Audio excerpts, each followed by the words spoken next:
j'espère que vous allez bien. C'est la première vidéo de 2024 officiellement. Je me suis fait un bon petit café glacé dans ma casse de novembre boutique pour m'asseoir puis vous jaser. D'ailleurs, c'est vraiment un coup de cœur, ça fait plusieurs fois que je vous en parle. Je sais qu'elle était out of stock dans les dernières semaines, mais elle va revenir en stock prochainement. Je veux commencer en vous disant mes plus beaux souhaits pour la nouvelle année. Je voulais vous souhaiter de la santé, de la douceur, du calme, du bon. Je voulais également vous remercier d'être là, d'être présent. Pendant que je filme cette vidéo-là, c'est notre anniversaire à vous et moi, mine de rien. Donc pour ceux qui sont là depuis le début ou pour ceux qui sont là depuis peu, ça fait 3 ans qu'on a commencé cette aventure de YouTube-là. Je pensais que c'est important de le souligner, que c'est notre anniversaire, que je suis contente de vous avoir, puis je suis contente aussi de vous amener quelque chose quand vous m'écrivez que j'amène quelque chose dans votre quotidien, que je vous divertis ou que je vous fais du bien. Ça me touche vraiment parce qu'à la base, ben c'est certain que cette chaîne-là, je la partais comme plus pour moi, pour me divertir, pour créer des choses, mais de savoir que je vous apporte aussi, ben ça me fait vraiment plaisir. De savoir que ce que je crée, il y a des gens à l'écoute semaine après semaine, jour après jour, année après année maintenant. C'est vraiment motivant. C'est vraiment, vous le savez pas, mais souvent, voyons, j'ai été émotive direct en partant la vidéo, ça part bien. Et vous le savez pas, mais souvent, vous êtes, cette chaîne de vlog-là, c'est vraiment mon exutoire, je crois qu'on dit, ma motivation. Ça me fait vraiment du bien, c'est comme ma thérapie. Bref, merci. Je vous aime fort, je sais que je réponds pas souvent aux commentaires, que je suis pas non plus ultra genre dans l'échange nécessairement avec vous, poussée, pas autant que je l'aimerais par manque de temps, puis aussi parce que je suis quand même quelqu'un d'introverti, mais c'est important pour moi de vous rappeler que même si des fois ça paraît pas, je tiens vraiment à vous puis vous êtes important pour moi. Donc voilà, j'espère que vous avez eu un beau temps des fêtes. Je voulais vous donner mes souhaits, je pensais que ça allait comme être 2-3 phrases, merci bonsoir, je pense que ça fait 3 minutes que je vous dis mes souhaits. On va passer au reste de la vidéo. Pour être honnête, j'étais un peu mixed feeling moi par rapport à la fin d'année, le début de la nouvelle année. On dirait que je me sentais vraiment drôle de voir tout le monde faire des recaps. Je savais pas trop où je me situais par rapport au changement d'année. Puis après tout, si toi aussi tu te sentais comme ça, on se rappelle que c'est une journée comme un autre, malgré tout. Fait que peut-être que je viendrai un petit peu sur comment que je me sentais et tout. C'est ça. Si t'as eu une drôle d'année puis que t'es comme un peu anxieux par rapport à la nouvelle année et tout, ça peut aussi être un petit peu stressant cette période-là. Ça peut aussi comme être la pression supplémentaire de voir tous les gens faire des vision boards, de voir toutes les recaps 2023 des gens. En tout cas, moi je me sentais un petit peu de même là. Fait que si toi aussi t'es pas toute seule, puis si t'es dans un autre mindset plus focus, ben tant mieux. Et je pense qu'il n'y a pas de bon ou de mauvais mindset. Des fois, quand on voit comme les trends puis tout ça, c'est dur de se sentir à part, de se sentir seul et tout. Fait que je tenais à préciser, vous n'êtes pas seul si vous vous sentez un peu tout croche. Cette année, j'ai trouvé le temps des fêtes quand même un peu difficile, je vous dis. J'ai eu un été difficile, anxiété, burn-out un peu. Est-ce que c'est postpartum? Rendu là, je sais pas. Je pense que c'est le retour au travail, comme je vous ai déjà parlé plusieurs fois. Et ça a commencé à aller mieux à l'automne. Je me sentais revivre, débordante d'énergie, ultra motivée. Puis là, en décembre, ben, on a été malade, on a eu des virus, des imprévus, ci, ça. Puis là, pouf, on a manqué beaucoup de sommeil en décembre. Et manque de sommeil pour une personne avec une santé mentale fragile comme moi, une personne hyper sensible pour moi, comme moi en fait, c'est vraiment ça mon trouble, c'est l'hypersensibilité, c'est l'anxiété.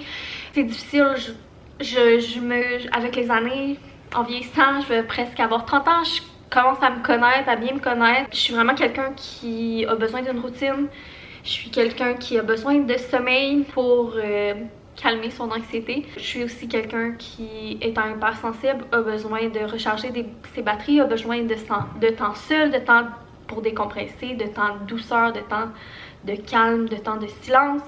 Puis ben des fois malheureusement c'est pas toujours possible d'avoir ça, ce qui est bien correct. D'avoir ça c'est challengeant quand t'as un enfant, parce qu'un enfant c'est tout le contraire. J'échangerais ma place pour rien au monde, bien évidemment. mais c'est quand même un challenge. Est-ce que ça fait de moi une moins bonne personne, une moins bonne mère? Non, mais c'est quand même un challenge que je vis. Je suis pas meilleure, je suis pas pire qu'un autre. C'est important de le dire parce que c'est facile de se taper sur la tête. C'est ça, je me dis peut-être qu'il y a des gens qui vivent les mêmes problématiques que moi, que ça leur ferait du bien d'entendre ça, mais c'est ma réalité. Maman hypersensible, c'est vraiment tout un challenge, surtout en temps des fêtes. J'ai trouvé ça ultra rock'n'roll ce temps des fêtes. Je pense qu'après, comme je suis arrivée au temps des fêtes où j'étais brûlée, manque de sommeil et tout, le temps des fêtes, c'est beaucoup de party, c'est changement de routine, c'est beaucoup de social, c'est se coucher à des heures différentes, puis c'est toutes des affaires qui sont pas bonnes pour ma santé mentale. Ben pas qui sont pas bonnes pour ma santé mentale, mais qui, à trop grande échelle, c'est pas bon pour moi. Donc on dirait que ça m'a ramené full d'anxiété. C'est ça, on dirait que ça fait un mois que je suis toute à l'envers, je suis toute débalancée. Et c'est ça, là je me sens pas au top. Je rentrerai pas dans tous les détails, je veux pas que la vidéo soit centrée là-dessus. Quand je vous raconte tout ça, là, mon but c'est pas de chialer. J'accepte vraiment ma situation, je m'apitoie pas sur mon sort, c'est correct. Je pense juste que c'est important de dire ces choses-là puis de les nommer parce que je voudrais jamais me faire reprocher de juste comme montrer le beau puis de pas parler des vraies affaires puis de pas être authentique. Puis aussi je pense que tu sais que peut-être qu'il y a une personne qui m'écoute que elle va relate puis que ça va lui faire du bien de se sentir moins seule puis qui relate puis qui se sent exactement comme ça. Fait que je trouve ça important de vous mentionner ces passes-là. C'est pas le genre de trucs que je peux filmer ou que j'ai envie de filmer, mais de le dire puis de le mentionner, c'est ma petite façon à moi de rendre mon contenu le plus authentique possible. Fait que à chaque année, depuis le début de la chaîne, je fais des vidéos spéciales à ce temps-ci de l'année. D'habitude, je fais une vidéo comme fin d'année puis une vidéo comme plus focus YouTube. Avec tout ce que je viens de vous raconter pendant les fêtes, j'ai pas eu le temps de faire des vidéos autant que j'aurais aimé. Donc là, je sais pas trop comment ça va s'enligner. Est-ce que je vais faire 2 vidéos ou une vidéo? Peut-être possiblement je vais la faire en 2 parties. Donc ça sera la première partie où je vous parle plus comme de la nouvelle année, puis de comment je me suis sentie, des vacances, puis tout ça. Puis dans la deuxième partie, je vais essayer de vous parler plus de YouTube, de ce qui s'en vient, de ma vision des choses et tout et tout. Alors, petit recap, je l'ai pas fait sur Instagram, on dirait que j'étais tellement pas dans le mood. Ça me tentait pas, comme je vous dis, je me sens un peu à l'envers, puis ça me rendait vraiment émotive parce que je suis mixed feeling à propos de mon année. On dirait que cette année, j'arrive pas à dire si c'est une belle ou une mauvaise année. D'un côté, ça a vraiment été une année difficile, ça a été une année de survie. Puis d'un autre côté, en même temps, tu sais, je me dis, c'est tellement une belle année avec mon enfant que je me sens coupable, je me sens mal de dire que c'était pas une belle année puis que c'était une année de survie parce que je voudrais pas que ça soit mal compris puis que les gens pensent que je suis pas heureuse là. Mais j'avais envie, comme vous êtes un peu confident, comme j'aime vraiment tout vous partager ici, j'avais envie peut-être de le faire rapidement avec vous dans une vidéo. C'est sûr, je vais oublier plein de choses. Je vais juste y aller brièvement. Fait que je vais commencer avec mes points forts. Je veux pas trop m'attarder à la dernière année, là. Je pense que je veux essayer de plus focuser sur la prochaine année puis de regarder droit devant, mais je vais quand même prendre le temps de remercier et souligner l'année qui vient de passer. Je vais commencer avec le positif. Point fort de cette année 2003. On se calme, Manoir. 2023. C'est toute la première partie de l'année. Ça a tellement été une belle fin de congé de maternité. On se rappellera au début de l'année, j'étais encore en congé de maternité. Et là, je veux pas redevenir émotive, mais c'est ça. En janvier, je me rappelle, j'étais tellement motivée pour faire plein de projets créatifs, plein de projets réno dans la maison. Pour ceux qui étaient là, j'ai tout repeint les cabinets dans la cuisine. J'ai vraiment travaillé fort. J'ai fait 95% de la job moi-même de manière autonome et je dirais que c'est un de mes highlights et réalisations personnelle de l'année, de faire tout ça toute seule, tout en m'occupant là de mon gars qui avait à peu près 7-8 mois à l'époque. C'est vraiment un beau souvenir, un beau moment. Sinon après ça, on a toutes les petites fêtes. Vous me connaissez, les fêtes c'est vraiment important pour moi. J'aime ça comme créer des trucs en lien avec les fêtes. Il y a eu la Saint-Valentin, j'avais comme décoré pour la Saint-Valentin. Quand même simple, j'avais fait des petits paquets cadeaux aux gars. Vraiment dans la simplicité, mais j'ai trouvé ça tellement le fun, notre première Saint-Valentin comme en famille. J'ai full aimé ça. C'est des beaux souvenirs. Même chose pour Pâques. Je pense que à date, Pâques, ça a été une de mes fêtes préférées, organiser la chasse au coco.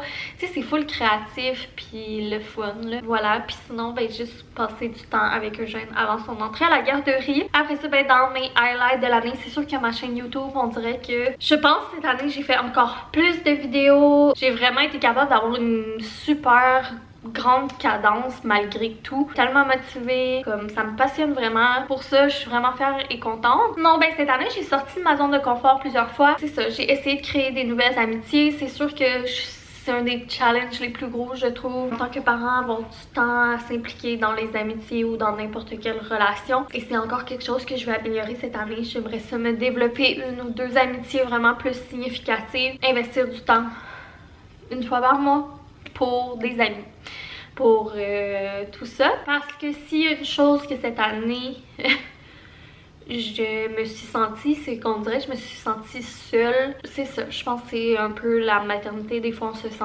seule, surtout quand on retourne travailler, on se sent un petit peu extraterrestre, etc. Voilà. Mais j'ai quand même sorti de ma zone de confort et j'ai quand même travaillé là-dessus cette année. Ça n'a pas été autant fructueux que j'aurais aimé, c'est ça. Mais c'est quand même un pas que je veux continuer également dans la prochaine année. Puis sinon, honnêtement, il y a eu l'automne. L'automne, ça a été vraiment une belle période. Sorties que j'aime tellement, l'automne, l'Halloween aussi. On a trippé, juste les petites sorties. On n'a pas fait de gros voyages cette année.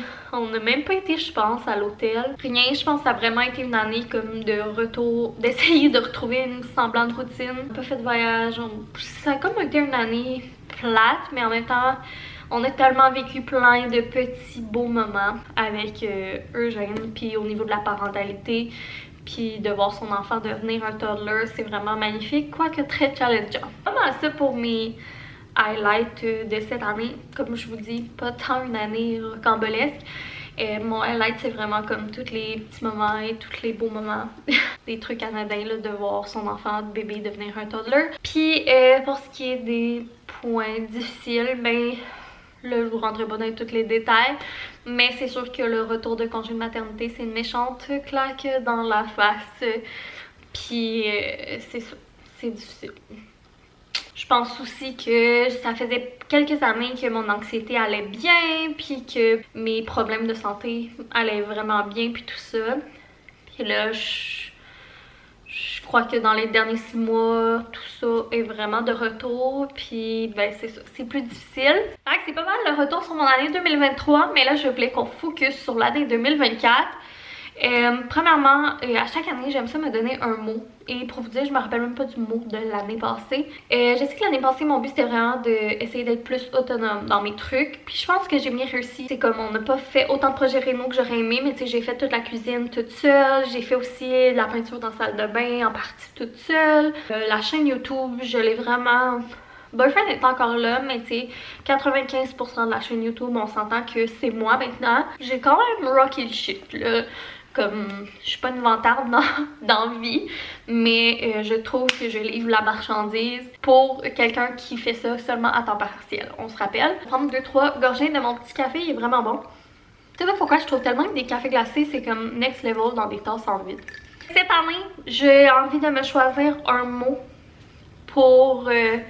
un mot comme conducteur pour mon année 2024 et j'ai choisi le mot mouvement. On dirait que je pensais un peu à changement, je pensais un peu, mais je pense que mouvement ça reflète plus qu'est-ce que je désire. J'ai envie de changer des choses dans ma vie, j'ai envie qu'il y ait du mouvement. Décrire pas trop en détail mon idée derrière ça, mais je pense que mouvement c'est un bon mot et aussi un mot qui fait changement parce que je pense que dans les dernières années mon mot c'était souvent douceur.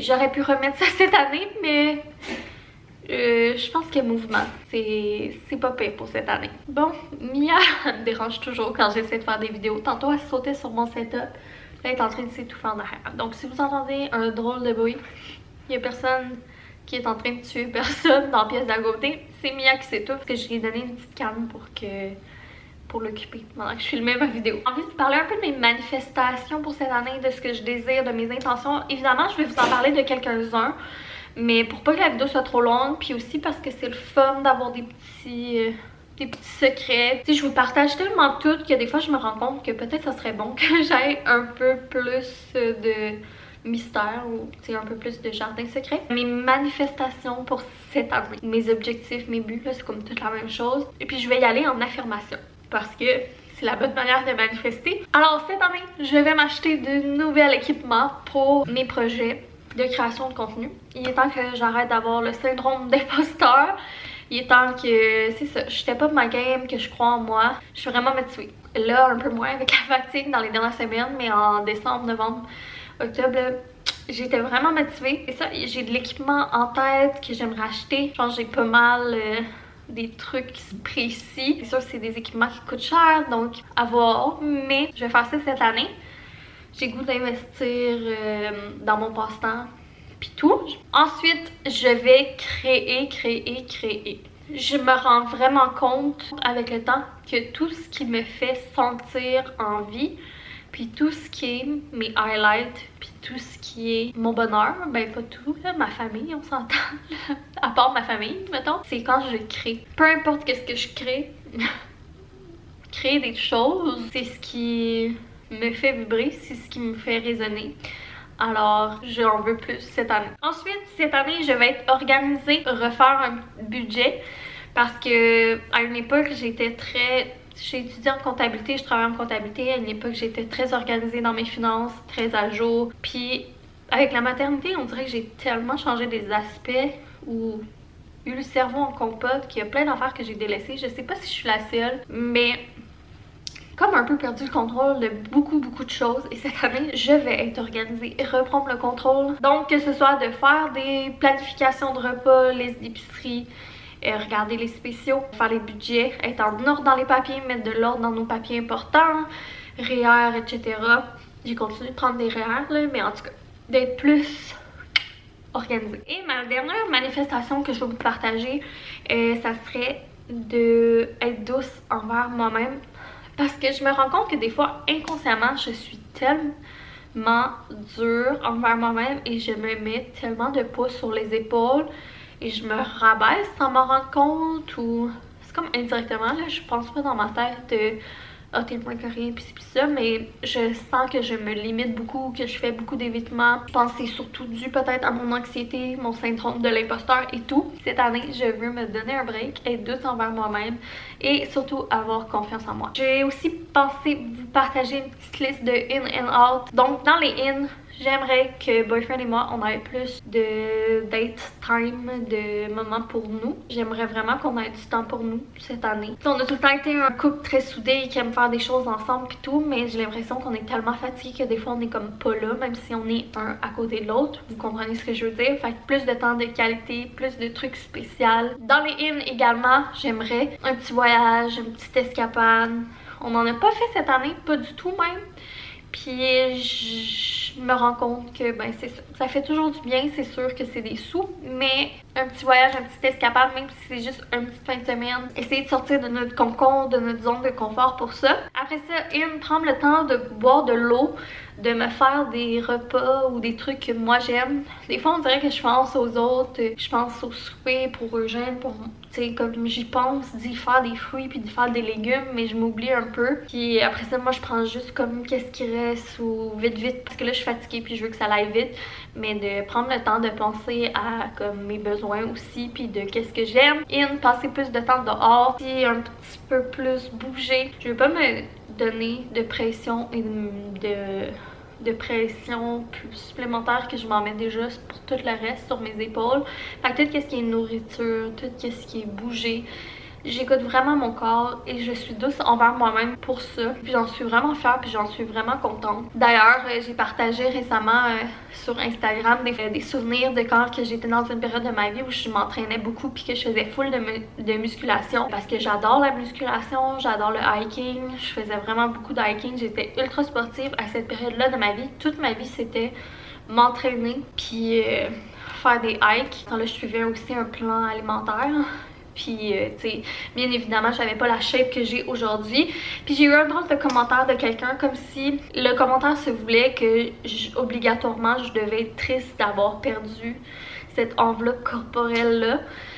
ben pas perdue parce qu'on s'entend que c'est la même enveloppe, c'est juste qu'elle a changé, elle s'est transformée. Puis honnêtement, je suis tellement pas là, j'ai tellement évolué pour tout ce qui est de cette mentalité-là. Je suis vraiment pas là mentalement. D'ailleurs, je me demandais si c'est un sujet qui vous intéresseriez que je vous parle de ce parcours. Fait que les hâtes que je vais vous partager, j'en ai pas tant que ça parce que j'ai pas envie de me mettre de pression par rapport à enlever des choses de ma vie. Par contre, je suis très consciente de qu'est-ce qui serait à travailler puis qu'est-ce qui est comme plus toxique là. Je dirais arrêtez de me sous-estimer, arrêtez de me sentir coupable, arrêtez de me surjustifier, puis arrêtez de tout combler les moments de relaxation avec des trucs productifs et tout le temps dans la productivité. Arrêtez de douter de moi dans mes relations. C'est un de mes struggles là, quand que j'ai des relations amicales ou peu importe, je doute souvent comme à quel point je suis intéressante, puis